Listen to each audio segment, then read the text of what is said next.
ओम नमो भगवते वासुदेवाय। 14वें अध्याय में ब्रह्मा जी के द्वारा भगवान की स्तुति। ब्रह्मा जी ने स्तुति की, प्रभु एकमात्र आप ही स्तुति करने योग्य हैं। मैं आपके चरणों में नमस्कार करता हूं। आपका यह शरीर वर्षाकालीन मेघ के समान श्यामल है। इस पर स्थिर बिजली के समान झिलमिल झिलमिल करता हुआ पीतांबर शोभा पाता है। आपके गले में गौंची की माला, कानों में मकराकृत कुंडल तथा सिर पर मोर पंखों का मुकुट है। इन सब की कांति से आपके मुख पर अनोखी छटा छटक रही है। वक्षस्थल पर लटकती हुई वनमाला और नन्ही सी हथेली पर दही भात का कौर, बगल में बेंत और सिंगी तथा कमर की फेंट में आपकी पहचान बताने वाली बांसुरी शोभा पा रही है। आपके कमल से सुकोमल परम सुकुमार चरण और यह गोपाल बालक का सुमधुर वेश मैं और कुछ नहीं जानता। बस मैं तो इन्हीं चरणों पर निछावर हूं। स्वयं प्रकाश परमात्मन आपका यह श्री विग्रह भक्तजनों की लालसा अभिलाषा पूर्ण करने वाला है। यह आपकी चिन्मयी इच्छा का मूर्तिमान स्वरूप मुझ पर आपका साक्षात कृपा प्रसाद है। मुझे अनुग्रहित करने के लिए ही आपने इसे प्रकट किया है। कौन कहता है कि पंचभूतों की रचना है? प्रभु, यह तो अपराकृत शुद्ध सत्वमय है। मैं या और कोई समाधि लगा कर भी आपके एक सच्चिदानंद विग्रह की महिमा नहीं जान सकता। फिर आत्मानंदानुभव स्वरूप साक्षात आपकी महिमा को तो कोई एकाग्र मन से भी कैसे जान सकता है? प्रभु, जो लोग ज्ञान के लिए प्रयत्न करके अपने स्थान में ही स्थित रहकर केवल सत्संग करते हैं और आपके प्रेमी संत पुरुषों के द्वारा गाई हुई आपकी लीला कथा का जो उन लोगों के पास रहने से अपने आप सुनने को मिलती है, शरीर वाणी और मन से विनयावनत होकर सेवन करते हैं, यहां तक कि उसे ही अपना जीवन बना लेते हैं, उनके बिना जी ही नहीं सकते। प्रभु, यद्यपि आप पर त्रिलोक में कोई कभी विजय नहीं प्राप्त कर सकता, फिर भी वे आप पर विजय प्राप्त कर लेते हैं। आप उनके प्रेम के अधीन हो जाते हैं। भगवान, आपकी भक्ति सब प्रकार के कल्याण का मूल स्रोत है, उद्गम है। जो लोग उसे छोड़कर केवल ज्ञान की प्राप्ति के लिए श्रम उठाते और दुख भोगते हैं, उनको बस कलेश ही कलेश हाथ लगता है और कुछ नहीं। जैसे थोती भूसी कूटने वाले को केवल श्रम ही मिलता है, चावल नहीं। हे अच्युत, हे अनंत, इस लोक में पहले भी बहुत से योगी हो गए हैं। जब उन्हें योगादि के द्वारा आपकी प्राप्ति न हुई, तब उन्होंने अपने लौकिक और वैदिक समस्त कर्म आपके चरणों में समर्पित कर दिए। उन समर्पित कर्मों से तथा आपकी लीला कथा से उन्हें आपकी भक्ति प्राप्त हुई। उस भक्ति से ही आपके स्वरूप का ज्ञान प्राप्त करके उन्होंने बड़ी सुगमता से आपके परम पद की प्राप्ति कर ली।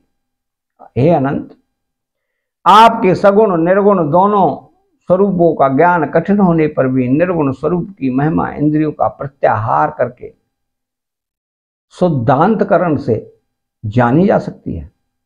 जानने की प्रक्रिया यह है कि विशेष आकार के परित्याग पूर्वक आत्माकार अंतःकरण का साक्षात्कार किया जाए तो यह आत्माकारता घट पटादि रूप के समान ज्ञेय नहीं है, प्रत्युत आवरण का भंग मात्र है। यह साक्षात्कार यह ब्रह्म है। मैं ब्रह्म को जानता हूं, इस प्रकार नहीं किंतु स्वयं प्रकाश रूप से ही होता है। परंतु भगवान, जिन समर्थ पुरुषों ने अनेक जन्मों तक परिश्रम करके पृथ्वी का एक एक परमाणु, आकाश के हिमकण, ओस की बूंदें तथा उनमें चमकने वाले नक्षत्र एवं तारों तक को गिन डाला है, उनमें भी भला ऐसा कौन हो सकता है जो आपके सगुण स्वरूप के अनंत गुणों को गिन सके? प्रभु, आप केवल संसार के कल्याण के लिए ही अवतीर्ण हुए हैं। तो भगवान आपकी महिमा का ज्ञान तो बड़ा ही कठिन है। इसलिए जो पुरुष क्षण क्षण पर बड़ी उत्सुकता से आपकी कृपा का ही भली भांति अनुभव करता रहता है और प्रारब्ध के अनुसार जो कुछ सुख या दुख प्राप्त होता है उसे निर्विकार मन से भोग लेता है, एवं जो प्रेम पूर्ण हृदय गदगद वाणी और पुलकित शरीर से अपने को आपके चरणों में समर्पित करता रहता है, इस प्रकार जीवन व्यतीत करने वाला पुरुष ठीक वैसे ही आपके परम पद का अधिकारी हो जाता है जैसे अपने पिता की संपत्ति का पुत्र।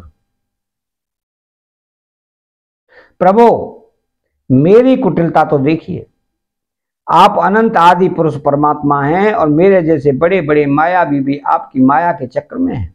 फिर भी मैंने आप पर अपनी माया फैलाकर अपना ऐश्वर्य देखना चाहा। प्रभु, मैं आपके सामने हूं ही क्या? क्या आपके सामने चिंगारी की भी कुछ गिनती है? भगवान, मैं रजोगुण से उत्पन्न हुआ हूं, आपके स्वरूप को मैं ठीक ठीक नहीं जानता। इसी से अपने को आपसे अलग संसार का स्वामी माने बैठा था। मैं अजन्मा जगत करता हूं। इस मायाकृत मोह के घने अंधकार से मैं अंधा हो गया था। इसलिए आप यह समझकर कि यह मेरे ही अधीन है, मेरा भृत्य है, इस पर कृपा करनी चाहिए। मेरा अपराध क्षमा कर दीजिए। मेरे स्वामी, प्रकृति, महंतत्व, अहंकार, आकाश, वायु, अग्नि, जल और पृथ्वी रूप आवरणों से घिरा हुआ यह ब्रह्मांड ही मेरा शरीर है और आपके एक एक रोम के छिद्र में ऐसे ऐसे अंगणित ब्रह्मांड उसी प्रकार उड़ते पड़ते रहते हैं जैसे झरोखे की जाली में से आने वाली सूर्य की किरणों में रज के छोटे छोटे परमाणु उड़ते हुए दिखाई पड़ते हैं। कहाँ अपने परिमाण से 3.5 हाथ के शरीर वाला अत्यंत क्षुद्र मैं और कहाँ आपकी अत्यंत अनंत महिमा। मृत्यों की धड़कनें न आने वाले परमात्मन, जब बच्चा माता के पेट में रहता है तब अज्ञान बस अपने हाथ पैर पीटता है, परंतु क्या माता उसे अपराध समझती है या उसके लिए यह कोई अपराध होता है? और नहीं है। इन शब्दों से कहीं जाने वाली कोई भी वस्तु ऐसी है क्या जो आपकी कोख के भीतर न हो? श्रुतियां कहती हैं कि जिस समय तीनों लोग प्रलयकालीन जल में लीन थे उस समय उस जल में स्थित श्री नारायण के नाभि कमल से ब्रह्मा का जन्म हुआ। उनका यह कहना किसी प्रकार असत्य नहीं हो सकता। तब आप ही बतलाइए प्रभु, क्या मैं आपका पुत्र नहीं हूं? प्रभु, आप समस्त जीवों के आत्मा हैं, इसलिए आप नारायण, नार, जीव और अयन आश्रय हैं। आप समस्त जगत के और जीवों के अधीश्वर हैं, इसलिए आप नारायण, नार, जीव और अयन प्रवर्तक हैं। आप समस्त लोगों के साक्षी हैं, इसलिए भी नारायण, नार, जीव और अयन जानने वाला है। नर से उत्पन्न होने वाले जल में निवास करने के कारण जिन्हें नारायण, नार, जल और अयन निवास स्थान कहा जाता है, वे भी आपके एक अंश ही हैं। वह अंश रूप से दिखता भी सत्य नहीं है, आपकी माया ही है। भगवान, यदि आपका वह विराट स्वरूप सचमुच उस समय जल में ही था तो मैंने उसी समय उसे क्यों नहीं देखा? जब मैं कमल लाभ के मार्ग से उसे 100 वर्ष तक जल में ढूंढता रहा, फिर मैंने जब तपस्या की तब उसी समय मेरे हृदय में उसका दर्शन कैसे हो गया? और फिर कुछ भी क्षणों में वो पुनः क्यों नहीं दिखा? अंतर्ध्यान क्यों हो गया? माया का नाश करने वाले प्रभु, दूर की बात कौन करे, अभी इसी अवतार में आपने इस बाहर दिखने वाले जगत को अपने पेट में ही दिखला दिया, जिसे देखकर माता यशोदा चकित हो गई। इससे यही तो सिद्ध होता है कि यह संपूर्ण विश्व केवल आपकी माया ही माया है। जब आपके सहित यह संपूर्ण विश्व जैसा बाहर दिखता है वैसा ही आपके उधर में भी दिखता है, तब क्या यह सब आपकी माया के बिना ही आप में प्रतीत हुआ? अवश्य आपकी लीला है। उस दिन की बात जाने दीजिए, आज की ही लीजिए। क्या आपने मेरे सामने अपने अतिरिक्त संपूर्ण विश्व को अपनी माया का खेल नहीं दिखलाया है? पहले आप अकेले थे, फिर संपूर्ण ग्वाल बाल, बछड़े, छड़ी, छीके भी आप ही हो गए। उसके बाद मैंने देखा कि आपके वे सब रूप चतुर्भुज हैं, मेरे सहित सबके सब तत्व उनकी सेवा कर रहे हैं। आपने अलग अलग उतने ही ब्रह्मांडों का रूप भी धारण कर लिया था, परंतु अब आप केवल अपरिमित अद्वितीय ब्रह्म रूप से भी शेष रह गए हैं। जो लोग अज्ञानवश आपके स्वरूप को नहीं जानते, उन्हीं को आप प्रकृति में स्थित जीव के रूप से प्रतीत होते हैं और उन पर अपनी माया का पर्दा डालकर सृष्टि के समय मेरे रूप से, पालन के समय अपने विष्णु रूप से और संहार के समय रुद्र के रूप में प्रतीत होते हैं। प्रभु, आप सारे जगत के स्वामी और विधाता हैं। अजन्मा होने पर भी आप देवता, ऋषि, मनुष्य, पशु, पक्षी और जलचर आदि योनियों में अवतार ग्रहण करते हैं, इसलिए इन रूपों के द्वारा दुष्ट पुरुषों का घमंड तोड़ दें और सत्पुरुषों का अनुग्रह करें। भगवान, आप अनंत परमात्मा और योगेश्वर हैं। जिस समय आप अपनी योग माया का विस्तार करके लीला करने लगते हैं, उस समय त्रिलोकी में ऐसा कौन है जो यह जान सके कि आपकी लीला कहां, किस लिए, कब और कितनी होती है? इसलिए यह संपूर्ण जगत स्वप्न के समान असत्य, ज्ञान रूप और दुख पर दुख देने वाला है। आप परमानंद, परम ज्ञान स्वरूप एवं अनंत हैं। यह माया से उत्पन्न तथा विलीन होने पर भी आप में आपकी सत्ता से सत्य के समान प्रतीत होता है। प्रभु, आप ही एकमात्र सत्य हैं। क्यों कि आप सबके आत्मा जो हैं, आप पुराण पुरुष होने के कारण समस्त जन्मादि विकारों से रहित हैं। आप स्वयं प्रकाश हैं, इसलिए देश, काल और वस्तु जो पर प्रकाश है किसी प्रकार आपको सीमित कर नहीं सकते। आप उनके भी आदि प्रकाशक हैं। आप अविनाशी होने के कारण नित्य हैं। आपका आनंद अखंडित है। आप में न तो किसी प्रकार का मल है और न अभाव। आप पूर्ण एक हैं। समस्त उपाधियों से मुक्त होने के कारण आप अमृत स्वरूप हैं। आपका यह ऐसा स्वरूप समस्त जीवों का ही अपना स्वरूप है। जो गुरु रूप सूर्य से तत्व ज्ञान रूप दिव्य दृष्टि प्राप्त करते, उससे आपको अपने स्वरूप के रूप में साक्षात्कार कर लेते हैं, वे इस झूठे संसार सागर को मानो पार कर जाते हैं। संसार सागर के झूठा होने के कारण इससे पार जाना भी अविचार दशा की दृष्टि से ही है। जो पुरुष परमात्मा को आत्मा के रूप में नहीं जानते, उन्हें उस अज्ञान के कारण ही इस नाम रूपात्मक निखिल प्रपंच की उत्पत्ति का भ्रम हो जाता है। जैसे रस्सी में भ्रम के कारण ही सांप की प्रतीति होती है और भ्रम के निवृत्त होते ही आपकी निवृत्ति हो जाती है। संसार संबंधी बंधन और उससे मोक्ष, ये दोनों ही नाम अज्ञान से कल्पित हैं। वास्तव में ये अज्ञान के ही दो नाम हैं। ये सत्य और ज्ञान स्वरूप परमात्मा से भिन्न अस्तित्व नहीं रखते। जैसे सूर्य में दिन और रात का भेद नहीं है, वैसे ही विचार करने पर अखंड चित स्वरूप केवल शुद्ध आत्म तत्व में न बंधन है और न तो मोक्ष। भगवान, कितने आश्चर्य की बात है कि आप हैं।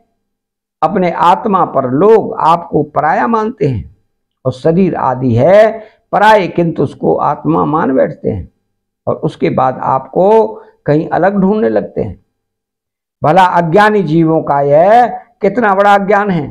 हे अनंत, आप तो सबके अंतःकरण में ही विराजमान हैं।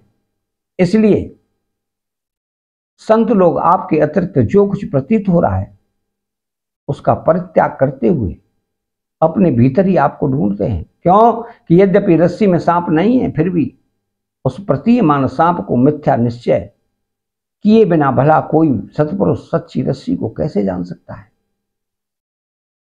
अपने भक्तजनों के हृदय में स्वयं स्फुरित होने वाले भगवान आपके ज्ञान का स्वरूप और महिमा ऐसी ही है, उससे अज्ञान कल्पित जगत का नाश हो जाता है। फिर भी जो पुरुष आपके युगल चरण कमलों का तनिक सा भी कृपा प्रसाद प्राप्त कर लेता है, उससे अनुग्रहित हो जाता है, वही आपकी सच्चिदानंदमयी महिमा का तत्व जान सकता है, दूसरा कोई भी नहीं।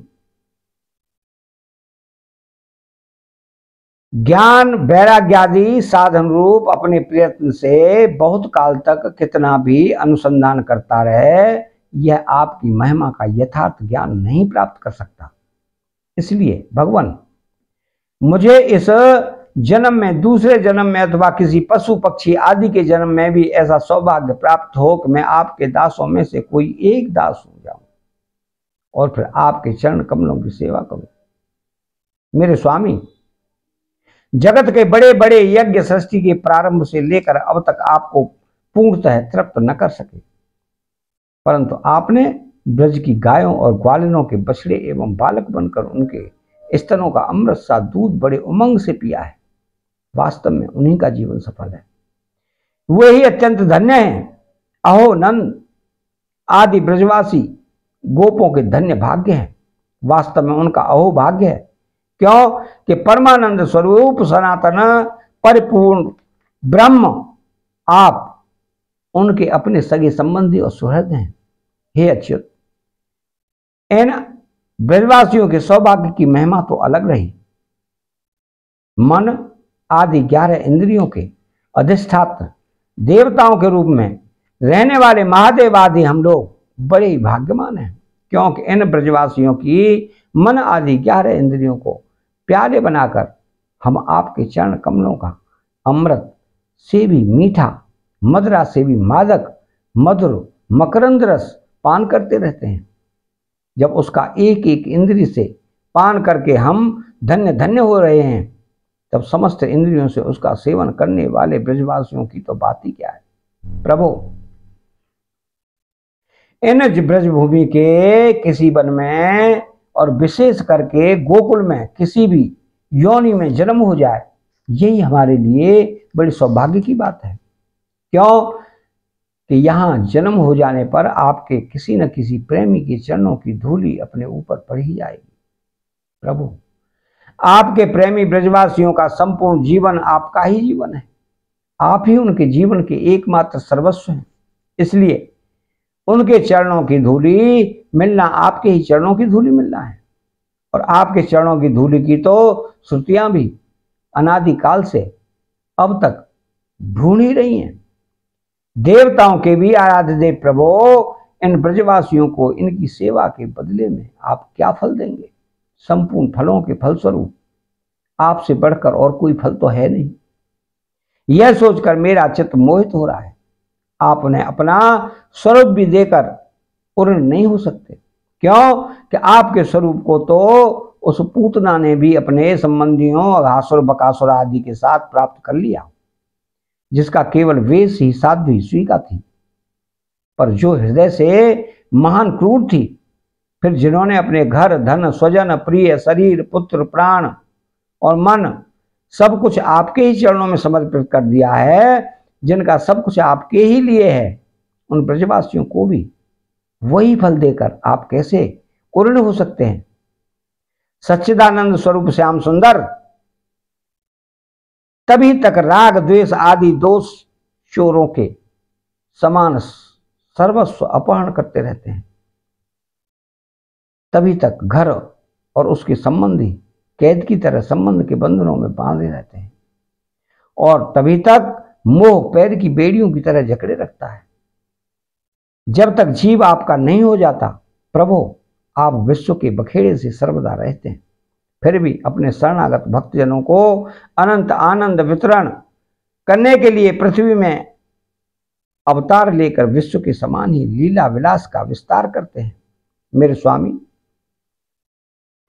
बहुत कहने की आवश्यकता नहीं है। जो लोग आपकी महिमा जानते हैं वे जानते रहें। मेरे मन, वाणी और शरीर तो आपकी महिमा जानने में सर्वदा असमर्थ है। सच्चिदानंद स्वरूप श्री कृष्ण आप सबके साक्षी हैं। कुछ जानते हैं, आप समस्त जगत के स्वामी हैं। यह संपूर्ण प्रपंच आप में ही स्थित है। आपसे मैं और क्या कहूं। अब आप मुझे स्वीकार कीजिए, मुझे अपने लोक में जाने की आज्ञा दीजिए। सबके मन प्राण को अपनी रूप माधुरी से आकर्षित करने वाले श्याम सुंदर आप यदुवंश रूप कमल को विकसित करने वाले सूर्य हैं। प्रभु, पृथ्वी, देवता, ब्राह्मण और पशु रूप समुद्र की अभिवृद्धि करने वाले चंद्रमा भी आप ही हैं। आप पाखंडियों के धर्म रूप रात्रि का घोर अंधकार नष्ट करने के लिए सूर्य और चंद्रमा दोनों ही के ही समान हैं। पृथ्वी पर रहने वाले राक्षसों के नष्ट करने वाले आप चंद्रमा, सूर्य आदि समस्त देवताओं के भी परम पूजनीय हैं। भगवान, मैं अपने जीवन भर महाकल्प पर्वत पर्यंत आपको नमस्कार ही करता रहूंगा। श्री सुखदेव जी कहते हैं कि परीक्षित, संसार के रचयिता ब्रह्मा जी ने इस प्रकार भगवान श्री कृष्ण की स्तुति की। इसके बाद उन्होंने 3 बार परिक्रमा करके उनके चरणों में प्रणाम किया और फिर अपने गंतव्य स्थान सत्यलोक में चले गए। ब्रह्मा जी ने बछड़ों और ग्वाल बालों को पहले ही यथा स्थान पहुंचा दिया था। भगवान श्री कृष्ण ने ब्रह्मा जी को विदा कर दिया और बछड़ों को लेकर यमुना जी के पुलिन पर आए, जहां वे अपने सखा ग्वाल वालों को पहले छोड़ गए थे। परीक्षित, अपने जीवन पर सर्वस्व प्राण वल्लभ श्री कृष्ण के वियोग में यद्यपि 1 वर्ष बीत गया था, तथापि उन ग्वाल वालों को वह समय आधे क्षण के समान जान पड़ता। क्यों न हो, वे भगवान की विश्वमोहन योग माया से मोहित जो हो गए थे। जगत के सभी जीव उसी माया से मोहित होकर शास्त्र और आचार्यों के बार बार समझाने पर भी अपनी आत्मा को निरंतर भूले हुए हैं। वास्तव में उस माया की ऐसी ही शक्ति है। भला उससे मोहित होकर जीव यहां क्या क्या नहीं भूल जाते हैं। परीक्षित, भगवान श्री कृष्ण को देखते ही ग्वाल वालों ने बड़ी उतावली से कहा कि भाई, तुम भले आए, स्वागत है, स्वागत। अभी तो हमने तुम्हारे बिना एक और भी नहीं खाया है। आओ, इधर आओ, आनंद से भोजन करो।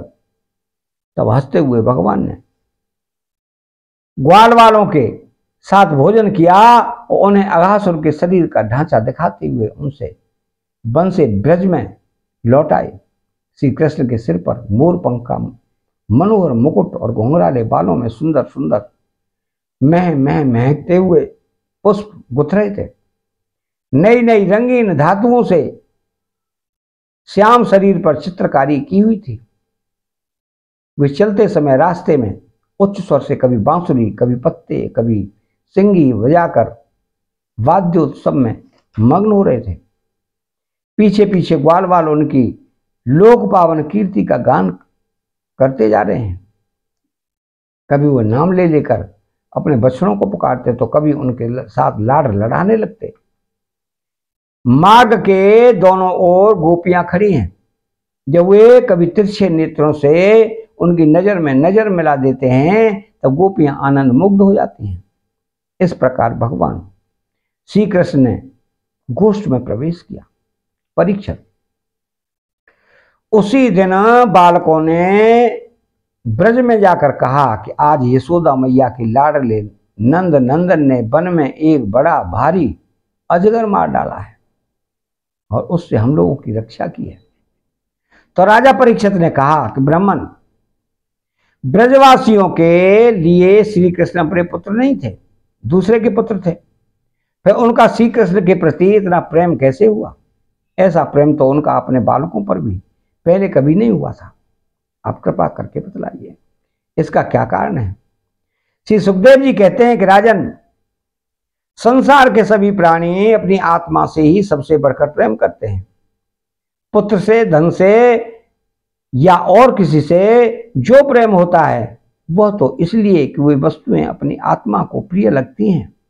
राजन, यही कारण है कि सभी प्राणियों का अपनी आत्मा के प्रति जैसा प्रेम होता है वैसा अपने कहलाने वाले पुत्र, धन और ग्रह आदि में नहीं होता।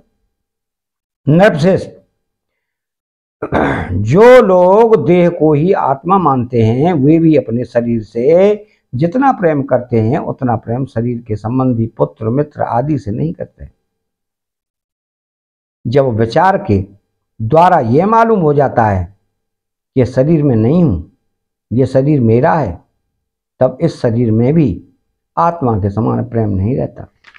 यहां कारण है कि इस देह के जीर्ण शीर्ण हो जाने पर भी जीने की आशा प्रबल रूप से बनी रहती है। इससे यह बात सिद्ध होती है कि सभी प्राणी अपने आत्मा से ही सबसे बढ़कर प्रेम करते हैं और उसी के लिए हम सारे चराचर जगत से भी प्रेम करते हैं। इन श्री कृष्ण को ही तुम सब आत्माओं का आत्मा समझो। संसार के कल्याण के लिए ही योग माया का आश्रय लेकर वे यहाँ देह भारी के समान जान पड़ते हैं। जो लोग भगवान श्री कृष्ण के वास्तविक स्वरूप को जानते हैं उनके लिए तो यह जगत में जो कुछ भी चराचर पदार्थ हैं अथवा इससे परे परमात्मा, ब्रह्म, नारायण आदि जो भगवत स्वरूप हैं सभी श्री कृष्ण स्वरूप ही है। श्री कृष्ण के अतिरिक्त और कोई प्राकृत अप्राकृत वस्तु है ही नहीं। सभी वस्तुओं का अंतिम रूप अपने कारण में स्थित होता है।